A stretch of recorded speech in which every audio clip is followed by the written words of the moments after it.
بسم اللہ الرحمن الرحیم۔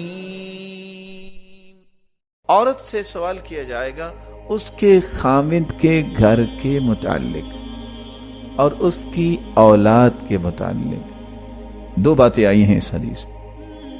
آپ صلی اللہ علیہ وآلہ وسلم نے فرمایا خیر النساء من تسرک اذا ابصرت۔ نو ڈاؤٹ ساری کی ساری دنیا کبھی نہیں ہے اور ساری کی ساری دنیا ایک جیسی نہیں ہے۔ اللہ نے رنگ میں بھی اختلاف رکھا ہے، طریقے اور سلیقے میں بھی اختلاف رکھا ہے۔ کتنے لوگ اپنے آپ کو حسن کے چیمپئن سمجھتے ہیں لیکن ان کو زندگی گزارنے کا کوئی طریقہ نہیں آتا، اور یہی وجہ ہے کہ حسن پہ ناز کرنے والی کتنی عورتیں ان کو طلاقیں زیادہ ہوتی ہیں۔ کیوں؟ گھرداری کا پتہ ہی نہیں، ان کو پتہ ہی نہیں میری ذمہ داری کیا ہے۔ اسی شریعت نے لفظ کیا بولے ہیں؟ آپ صلی اللہ علیہ وسلم نے فرمایا بہترین عورت وہ ہے جس کو آپ دیکھو اس کے طریقے اور سلیقہ شعاری کی وجہ سے آپ خوش ہو جاؤ۔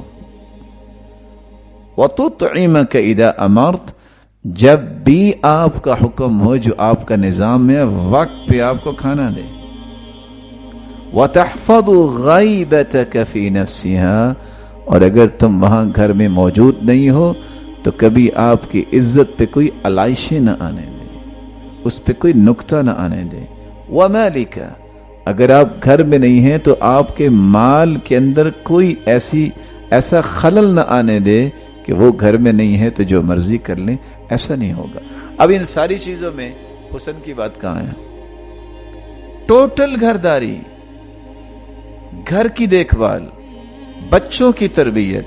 اور آپ صلی اللہ علیہ وسلم نے قریش کی عورتوں کی تعریف ہی اس وجہ سے کی، دو وجہ سے۔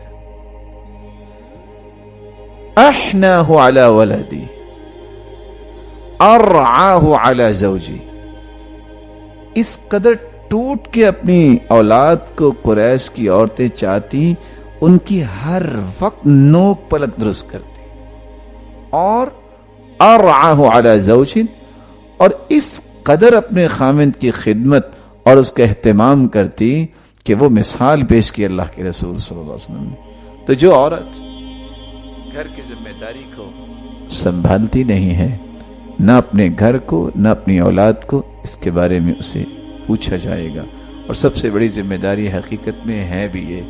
آج تو تخیلات بدلے اور تخیلات کے ساتھ انسانی ذہن کے زاویے بدلے، نتیجتاً اللہ حضر جلال کی رحمت بھی وہاں سے بدل گئی اور کسی اور جگہ چلی گئی۔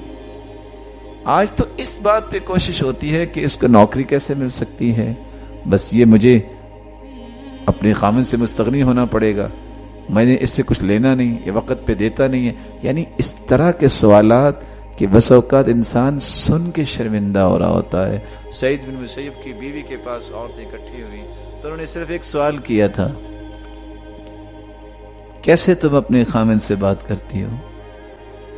تو اس نے جو لفظ بولے یہ لکھنے والے ہیں، کما تکلمون امراءکم، کما تکلمون امراءکم، جس طرح تم گورنروں سے بات کرتے ہو اس طرح ہمیں سکھایا یہ گیا ہے کہ بیویاں خامن سے بات ایسی کرتی۔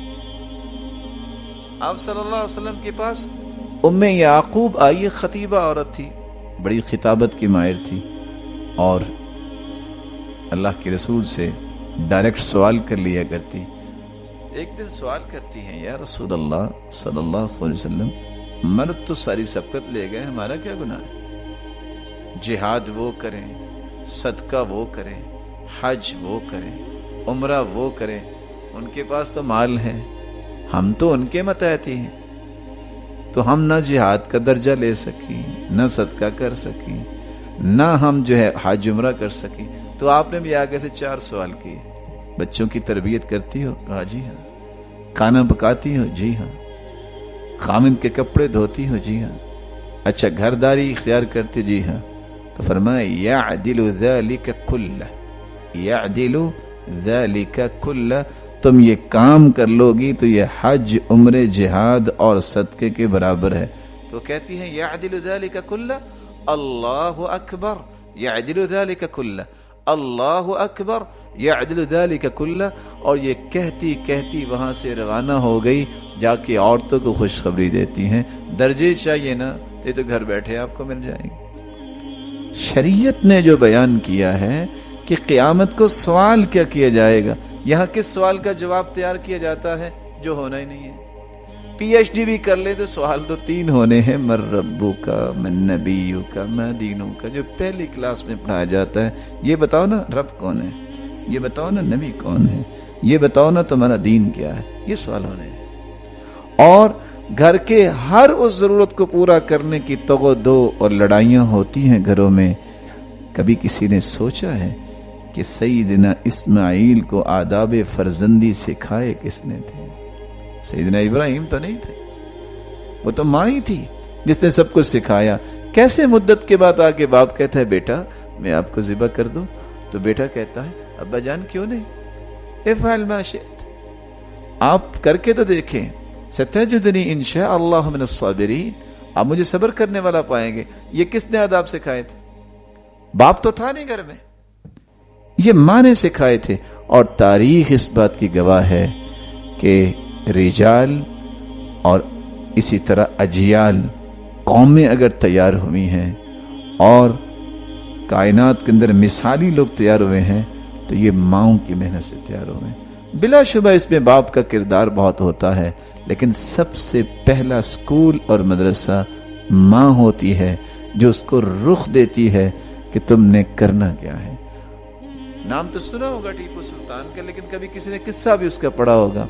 اس کی ماں کہا کرتی تھی نا کہ میں نے سوائے پہلی مرتبہ جب وہ پیدا ہوا اس کے بعد میں نے کبھی اپنے بچے کو بغیر لباس کے غسل نہیں دیا، اس پہ چادر ڈال کے غسل دیے، حالانکہ وہ چھوٹا تھا، تاکہ اس کے اندر حیا پیدا ہو۔ اور آج ان باتوں کو تو ویسے ہی ختم کر دیا گیا۔ تو رسول اللہ صلی اللہ علیہ وآلہ وسلم نے چوتھا یہ مسئلہ اس حدیث میں بیان کیا ہے، غلام بھی ذمہ دار ہے۔ غلام یہ مت سمجھے جو مرضی ضائع کر دے۔ آج ایک فیکٹری کا مالک ہے، اس کو بھی قیاس کیجئے، ایک شاپ کیپر ہے، کسی کو بٹھا دیتا ہے، وہ جو مرضی چرا لے، جو مرضی ضائع کر دے، نقصان کر دے، نہیں، وہ ذمہ دار ہے۔ اور ذمہ داری کس کی ہے؟ راعن علی مال سیدی، وہ اپنے مالک کے مال کا ذمہ دار ہے۔ وَمَسْئُولٌ عَنْ رَعِيَّتِهِ، اس مال کے بارے میں سوال کیا جائے گا۔ کیسی غلامی؟ جیسے اس غلام سے پوچھا تھا عبداللہ بن مسعود نے کہ ابھی ایک جانور مجھے دے دو، کہتا نہیں میرے مالک نے منع کیا، غلام تھا وہ۔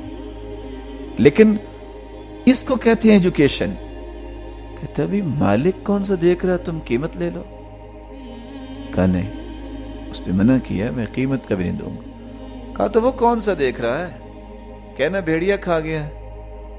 کہا وہ تو نہیں دیکھ رہا، لیکن میرے مالک کا مالک تو دیکھ رہا ہے۔